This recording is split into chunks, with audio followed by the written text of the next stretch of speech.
चलिए स्टार्ट करते हैं। साउंड यानी ध्वनि क्या है? ध्वनि कैसे उत्पन्न होती है और हम ध्वनि को कैसे सुन पाते हैं? और एक्चुअल में साउंड है क्या? देखिए, ये साउंड एक मैकेनिकल वेव है यानी यांत्रिक तरंग है।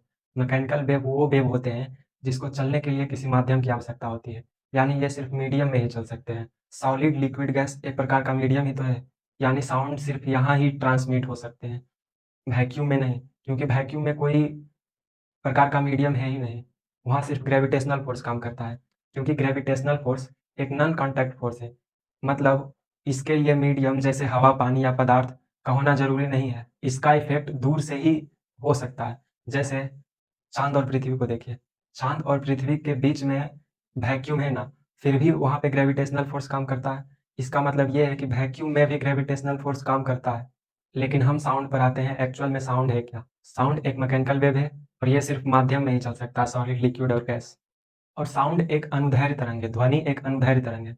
अनुदैर्ध्य तरंग वो होता है जिस वेव में, यानी जिस तरंग में कण उसी दिशा के समांतर गतिशील होते हैं। जैसे जिस दिशा में वेव चल रहा है, मोशन कर रहा है, उसी दिशा में पार्टिकल भी मोशन करते हैं, तो वो अनुदैर्ध्य तरंग हो जाता है। फिगर में देख सकते हैं। साउंड भी एक प्रकार का अनुदैर्ध्य तरंग ही है, यानी लॉन्गिट्यूडनल वेव है। इसका एक एग्जाम्पल देखते हैं। जैसे अगर आप स्प्रिंग को प्रेस करके छोड़ देते हैं, तो वो भी आगे पीछे मूव करने लगता है, तो वो भी एक अनुदैर्ध्य तरंग ही हो जाता है। या फिर पानी में पत्थर मारते होंगे, तो वहाँ भी तरंग उत्पन्न होता है, लेकिन वो अनुदैर्ध्य तरंग उत्पन्न नहीं होता, वो अनुप्रस्थ तरंग उत्पन्न होता है। लेकिन वो लगता है कि अनुदैर्ध्य तरंग उत्पन्न हुआ है। जैसे जब भूकंप आता है, तो उसकी जो प्राथमिक लहरें पी वेव होते हैं, वो भी अनुदैर्ध्य तरंग ही होते हैं। वो एक बार कस के जो झटका आता है, वही पी तरंग होता है, यानी पी प्राइमरी वेव होता है। अब समझते हैं साउंड उत्पन्न कैसे होता है, ध्वनि उत्पन्न कैसे होता है।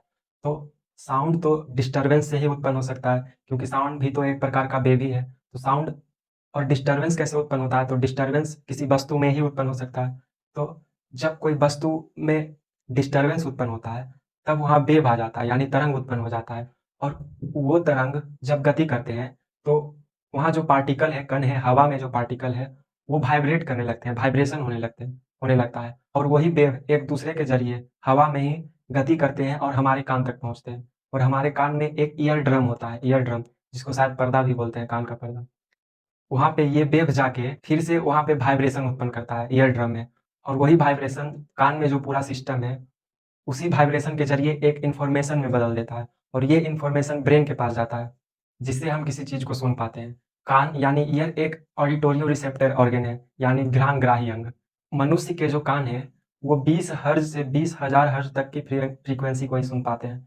इसका मतलब ये नहीं है कि 20 हर्ट्ज़ से कम का जो फ्रीक्वेंसी है या 20,000 हर्ट्ज़ से अधिक का जो फ्रीक्वेंसी है, वो धीमा या तेज़ है, ये नहीं है। ये लाउडनेस थोड़ी है, ये तो फ्रीक्वेंसी है, यानी आवृत्ति है। कोई घटना 1 सेकंड में कितनी बार होती है, वही फ्रीक्वेंसी है। तो ये लाउडनेस थोड़ी है, यानी ये धीमा तेज़ थोड़ी होता है।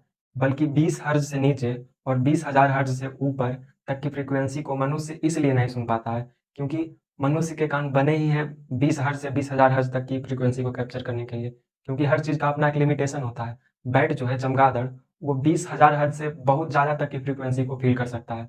और ऐसे भी एनिमल है जो 20 हर्ट्ज़ से नीचे तक की फ्रीक्वेंसी को फ़ील कर सकते हैं।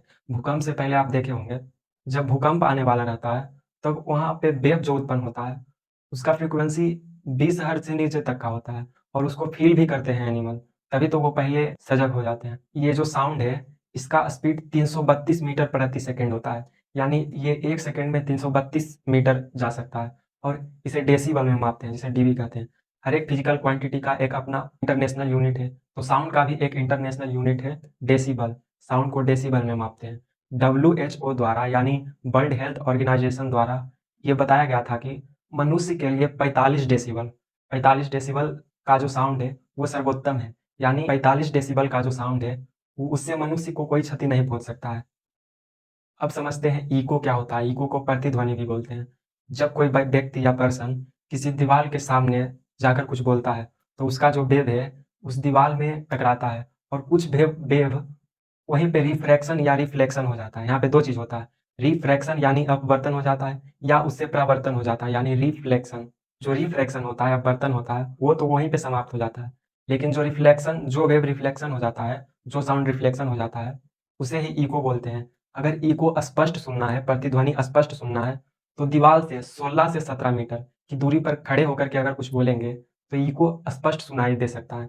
ऐसे 16.6 मीटर होता है, लेकिन 16 से 17 मीटर तक की दूरी तक इको स्पष्ट सुनाई देती है। इको का जो प्रभाव है, इफेक्ट है, वो 1/10 सेकंड तक ही रहता है। 1/10 यानी 0.1 सेकंड तक ही रहता है। साउंड का स्पीड तो 332 मीटर पर सेकंड ही होता है। तो क्या अगर हम टेम्परेचर बढ़ा देंगे, ताप बढ़ा देंगे, तो साउंड का स्पीड बढ़ सकता है? तो हाँ, अगर टेम्परेचर बढ़ा देंगे तो पर डिग्री सेल्सियस पर साउंड का स्पीड 0.61 मीटर प्रति सेकंड बढ़ जाता है। यानी 1 डिग्री सेल्सियस अगर टेम्परेचर को बढ़ाते हैं तो 0.61 मीटर प्रति सेकंड साउंड का स्पीड बढ़ जाता है।